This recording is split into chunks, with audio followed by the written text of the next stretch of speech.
ನಮಸ್ಕಾರ ಸ್ನೇಹಿತರೆ, job centre YouTube ಚಾನಲ್ಗೆ ಸ್ವಾಗತ. ಸ್ನೇಹಿತರೆ, ಇದೇ ಮೊದಲನೇ ಬಾರಿ ನಮ್ಮ ವಿಡಿಯೋ ನೋಡ್ತಿದ್ರೆ ಪ್ಲೀಸ್ ಸಬ್ಸ್ಕ್ರೈಬ್ ಮಾಡಿ ಮತ್ತು ನಿಮ್ಮ ಸ್ನೇಹಿತರಿಗೂ ಶೇರ್ ಮಾಡಿ. ಸ್ನೇಹಿತರೆ, SSC ಇಲಾಖೆಯಿಂದ stenographer grade C and D ಹುದ್ದೆಗಳಿಗೆ ಅರ್ಜಿ ಆಹ್ವಾನ ಮಾಡಿದ್ದು ಒಟ್ಟು 2006 ಹುದ್ದೆಗಳಿಗೆ ಅರ್ಜಿ ಆಹ್ವಾನ ಮಾಡಿದ್ದಾರೆ.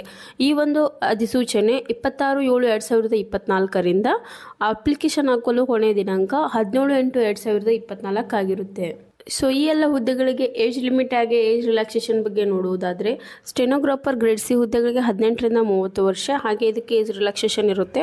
ಹಾಗೆ ಸ್ಟೆನೋಗ್ರಾಫರ್ ಗ್ರೇಡ್ D ಹುದ್ದೆಗಳಿಗೆ 18ರಿಂದ 27 ವರ್ಷ.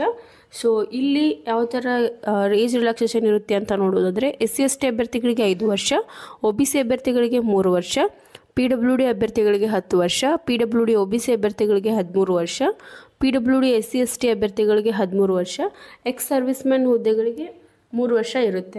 ಸೊ ಈ ಎಲ್ಲ ಹುದ್ದೆಗಳಿಗೆ ಎಸೆನ್ಷಿಯಲ್ ಎಜುಕೇಷನ್ ಕ್ವಾಲಿಫಿಕೇಷನ್ ಬಗ್ಗೆ ನೋಡುವುದಾದರೆ candidate must have pass 12th standard equivalent examination from the recognition board of university. So ಈ ಎಲ್ಲ ಹುದ್ದೆಗಳಿಗೆ ನೀವು 100ನಂತೆ ಪಾಸ್ ಆಗಿರಬೇಕು, 12th ಪಾಸ್ ಆಗಿರಬೇಕಂತ ಹೇಳ್ತಿದ್ದಾರೆ. ಹಾಗೆ ಇಲ್ಲಿ ಅಪ್ಲಿಕೇಶನ್ ಫೀಸ್ ಬಗ್ಗೆ ನೋಡುವುದಾದರೆ ಎಲ್ಲ ಅಭ್ಯರ್ಥಿಗಳು ಅಂದರೆ ಪುರುಷ ಅಭ್ಯರ್ಥಿಗಳಿಗೆ 100 ರೂಪಾಯಿ ಇರುತ್ತೆ. ಹಾಗೆ ವುಮನ್ SC/ST ಹಾಗೆ ಎಕ್ಸ್ ಸರ್ವಿಸ್ಮೆನ್ PWD ಈ ಎಲ್ಲ ವಿದ್ಯಾರ್ಥಿಗಳಿಗೆ ಯಾವುದೇ ಥರದ ಅರ್ಜಿ ಶುಲ್ಕ ಇರುವುದಿಲ್ಲ. ಮತ್ತು ಇಲ್ಲಿ ಸೆಂಟರ್ ಆಫ್ ಎಕ್ಸಾಮಿನೇಷನ್ ಬಗ್ಗೆ ನೋಡುವುದಾದರೆ Belagavi, Bengaluru, Kalaburagi, Hubballi, Mangaluru, Mysuru, Udupi, Shivamogga. So scheme of examination ಬಗ್ಗೆ ನೋಡುವುದಾದರೆ ಜನರಲ್ ಇಂಟೆಲಿಜೆನ್ಸ್ ಆ್ಯಂಡ್ ರೀಸನಿಂಗ್ ಈ ಒಂದು ಅಂದರೆ ಇದು ಜನರಲ್ ಇಂಟೆಲಿಜೆನ್ಸ್ ಆ್ಯಂಡ್ ರೀಸನಿಂಗ್ ಈ ಒಂದು ನಂಬರ್ ಆಫ್ ಕ್ವಶನ್ಸ್ 50 ಇರುತ್ತೆ, ಮ್ಯಾಕ್ಸಿಮಮ್ ಮಾರ್ಕ್ಸು 50. ಹಾಗೆ ಜನರಲ್ ಅವೇರ್ನೆಸ್ 50 ಮತ್ತು ಮ್ಯಾಕ್ಸಿಮಮ್ ಮಾರ್ಕ್ಸು 50 ಇರುತ್ತೆ. ಇಂಗ್ಲೀಷ್ ಲ್ಯಾಂಗ್ವೇಜ್ ಆ್ಯಂಡ್ ಕಾಂಪ್ರಿಹೆನ್ಸಿವ್ ಅಂತ ಇರುತ್ತೆ ಸಬ್ಜೆಕ್ಟು, ನಂಬರ್ ಆಫ್ ಕ್ವಶನ್ಸ್ 50 ಹಾಗೆ ಮ್ಯಾಕ್ಸಿಮಮ್ ಮಾರ್ಕ್ಸು 100 ಇರುತ್ತೆ. ಸೊ ಟೋಟಲ್ ಡ್ಯೂರೇಷನ್ 2 hours ಇರುತ್ತೆ. ಹಾಗೆ ಇಲ್ಲಿ ಇದು ಮಲ್ಟಿಪಲ್ ಚಾಯ್ಸ್ ಆಗಿರೋದ್ರಿಂದ ಹಿಂದಿ ಹಾಗೆ ಇಂಗ್ಲೀಷಲ್ಲೂ ಇರುತ್ತೆ ಮತ್ತು 0.25 ನೆಗೆಟಿವ್ ಮಾರ್ಕಿಂಗ್ ಕೂಡ ಇರುತ್ತೆ.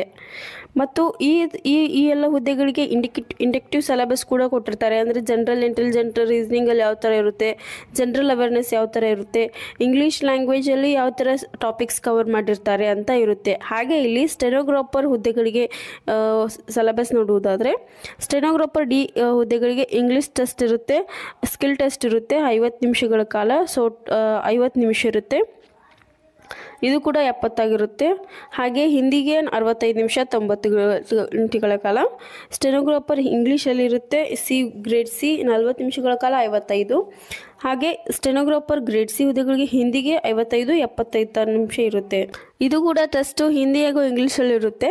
ಸೊ ಇಲ್ಲಿ ಮೋಡ್ ಆಫ್ ಸೆಲೆಕ್ಷನ್ ಬಗ್ಗೆ ನೋಡುವುದಾದರೆ ಸ್ನೇಹಿತರೆ ಅರ್ಬನ್ ರೂರಲ್ ಅವರಿಗೆ 30% ರಿಲ್ಯಾಕ್ಸೇಷನ್ ಇರುತ್ತೆ. OBC ಹಾಗೂ EWS ಅಂದರೆ ಎಕನಾಮಿಕಲಿ ವೀಕರ್ ಸೆಕ್ಷನ್ ಅವರಿಗೆ 25% ಇರುತ್ತೆ. ಆಲ್ ಅದರ್ ಕ್ಯಾಟಗರಿಗೆ 20% ಇರುತ್ತೆ.